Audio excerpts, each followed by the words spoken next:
Hello crafty friends, it's Alicia of the Call Me Crafty YouTube channel, and in today's video I'm going to be sharing with you 4 projects made from this 6x6 paper pad. I hope you'll stick around and see what I'm going to make.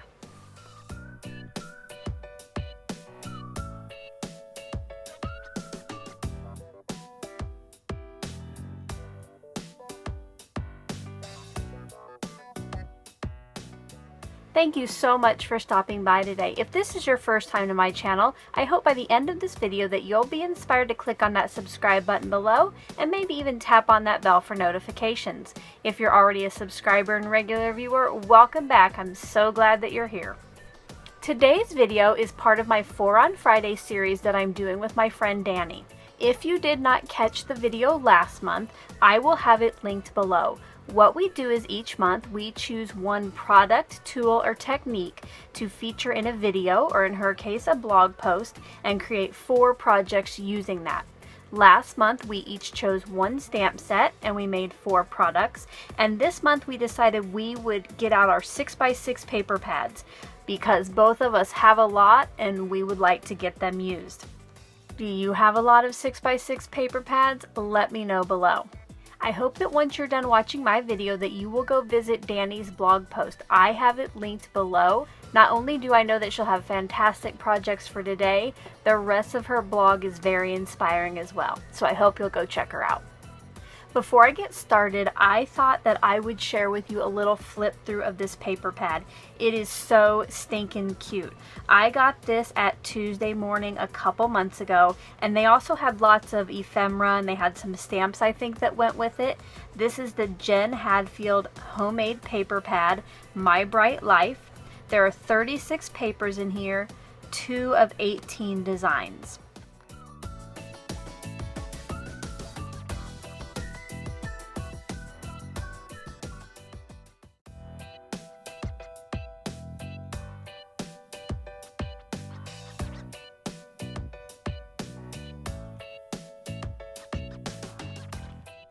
Now I have to be honest, right now I really don't know what my 4 projects are. In my mind I kind of have some ideas, but you know how ideas sometimes go. So let's start out with making a card.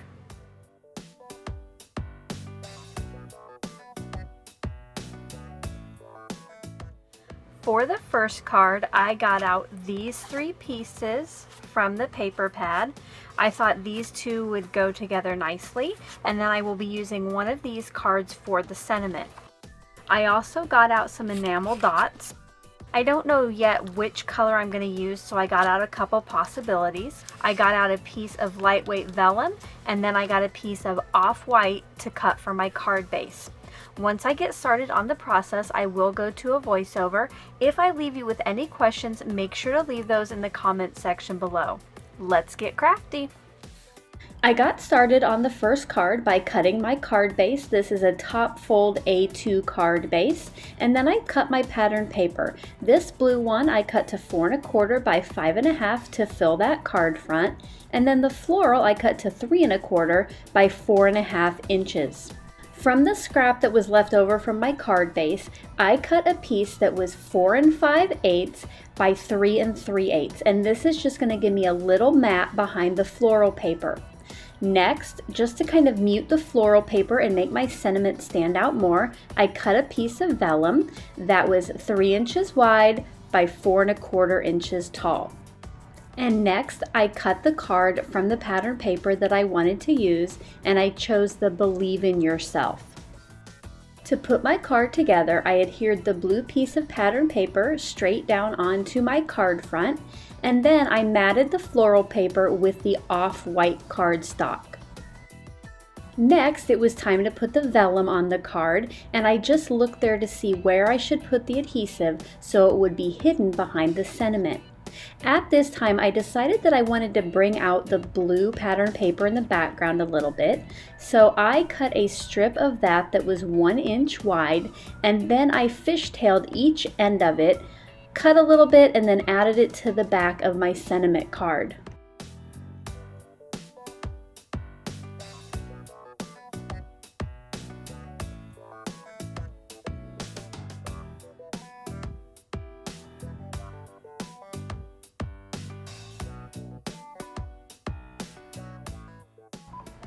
Once that was all done, I started to put the rest of the card together. I got out my blue roll of foam tape. This is about a quarter of what actually comes on this roll. I get it on Amazon and I think it is super economical.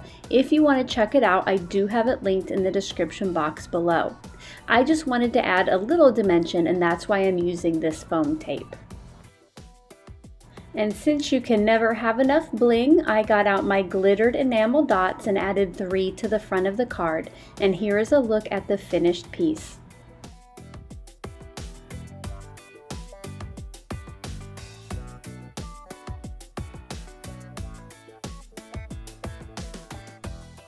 Okay, so here is a look at what I'll be using for my second project. It will be another card.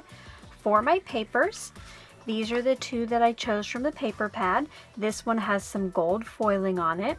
And because of that gold foiling, I'm going to be stamping my sentiment with Versamark ink and heat embossing it with gold embossing powder. Speaking of the sentiment, I got out this Jen Hadfield Homemade set. I also bought this at Tuesday Morning. I don't think it necessarily goes with this paper line or is in the same line, but I really like the enjoy the little things sentiment, so that's what I'll be using. For my outside card base, I got out a piece of 28-pound vellum. For the inner card, since you will be able to see through the vellum, I got out a piece of heavyweight white cardstock. This way I have a way to hide my message on the inside. I started out card number 2 by cutting my vellum. This I cut to 8.5 by 5.5 and folded in half to a side fold A2 card base. For the inner card, I cut my strip of white cardstock to 3¼ inches wide by 9 inches tall. That meant when I folded it, it was 3¼ by 4.5. Next, I cut my floral piece to 4.5 inches tall by 3¼ inches wide. Then for the black and white pattern piece, I got out my stamp to decide how tall I needed to cut my strip, and I decided on 1.5 inches. Then I punched a fishtail in the end of that with my Stampin' Up! Triple Banner punch. Before I stamped my sentiment onto the pattern paper strip, I did use my embossing buddy to take off any static there might be.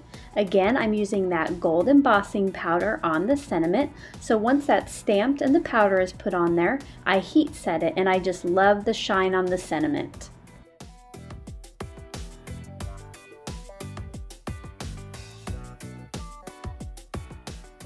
Next, it was time to get this card put together.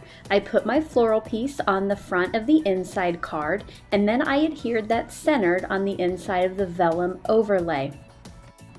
I roughly marked with my fingernail where I wanted to trim my fishtail piece, and then I got my trimmer back out and cut that down. This piece I just adhered straight to the front of the vellum with my ATG. Now, to bring out that sparkle, I decided to get out some gold sequins. I placed 5 little glue dots on the front of the card, and then I used my quick pick tool to place a sequin on each of those glue dots. And here's a look at the finished card.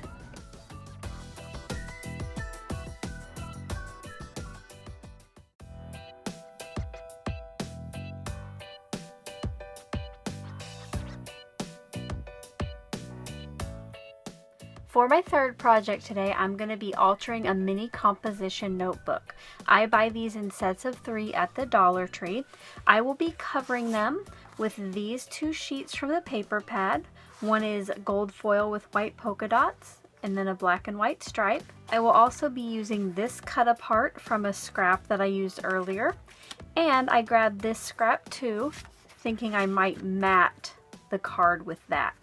I do have an idea of something I want to add to this card, so I got out my Versamark ink pad and I got the gold embossing powder back out. And then later, to keep my little book closed, I got out a gold binder clip.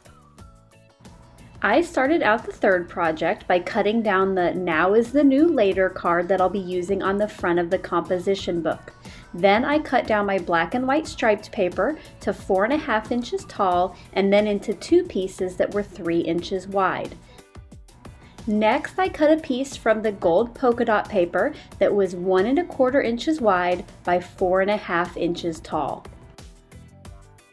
To tie in the gold from the polka dot pattern paper, I decided to add some gold embossing powder to the edges of my card. So I used my Versamark ink pad to ink up the edges, and then I used that same gold embossing powder on the edges of the card. Once that was heated, you'll see I just had a nice little border of shiny metallic gold on there. Next, I matted this piece with that floral paper. I just placed it in one corner, and then I did my best to cut even borders around the other two edges. Now it was time to start adding the pieces to the mini composition book. I put the first piece of striped paper onto the front of the notebook, aligning it in the bottom right. Now you'll see here that the paper went past where the black spine was, and I did that just so later when I put my gold spine on, I think the paper adheres better to other paper. Sometimes I have an issue with the material that the spine is made from. You'll see that before I cut off the excess, I did burnish each side of the notebook with my bone folder. I'm just hoping this will help that adhesive stick to the notebook. And now it's time to get that spine on there. To make it easier to kind of fold around that spine and to loosen up some of the fibers, I use my bone folder there a little bit to just fold that and kind of curve it. Then I added a lot of adhesive. I did try to cover the entire back of that piece of pattern paper with adhesive, and then I used my fingers and my bone folder to get a nice finished edge on the side of that spine. Once that was done, I cut off that little bit of excess at the end, and now it's time to finish decorating it.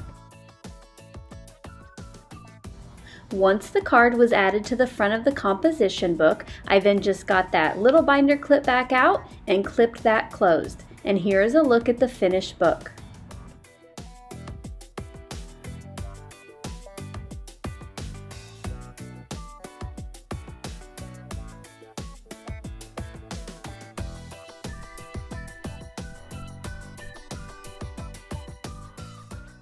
For my fourth and final project today, I'm going to make some homemade Flair. A couple years ago, I bought a 1 1/4 inch button maker, and you can buy regular button parts for it, or you can buy flat back parts. These don't have a pin, so these, I think you could probably put a magnet inside here and use it like that. Otherwise, I like to use these for Flair. These could be sent with Happy Mail or even adhered to the front of a card or other project. When I got my button maker, I did go ahead and purchase the circle punch that came with it. And last night I was just kind of messing around and I'm like, oh, those would make cute Flair. These fit perfectly inside the punch. So I'll be using this piece of paper to make those today. The first step for my final project is to punch all of the circles from the pattern paper. I just centered those in the punch as best as I could, and then once those were all punched out, I used my bone folder again to loosen the fibers in these. Because this is a nice heavyweight pattern paper, sometimes it does have an issue wrapping around the button in the button maker. If it was more of like a printer stock weight, I wouldn't need to do this. The next step and the final step for these is to make them into the flat back buttons. I place my parts into each side of the press, and then I do the little magic, and then voila, it comes out as pretty little Flair.